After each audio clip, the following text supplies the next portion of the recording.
Genesis chapter 6, verse 18. John Gill's exposition of the entire Bible verse by verse, being read by Dr. Peter John. Genesis 6:18. But with thee will I establish my covenant, made with Noah at this time, though not expressed, that on his making an ark, as God directed him, and going into it at his command, he would preserve him while building it from the rage of wicked men, and save him in it and his family when the flood should come, and that they should come safe out of it and repeople the world, which should be no more destroyed by one.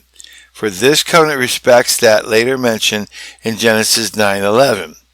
So Aben Ezra, or the promise of the Messiah, which should spring from him, from the fulfillment of which Noah and his family were spared, and this in every article God would confirm, of which he might be assured from his power, felicity, and faithfulness, and other perfections of his.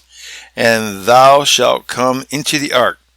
When the covenant would bring more clearly to be established, and more plainly to be fulfilling, Noah on the one hand being obedient to the divine will, having built an ark and entering into it, and on the other God giving him leave, and in order to enter into it, and shutting him up in it to preserve him. Thou and thy sons and thy wife and thy sons' wives with thee. That is, Noah and his wife, and his sons and their wives, in all 8 people, in 8 only, as the Apostle Peter observes in 1 Peter 3:20.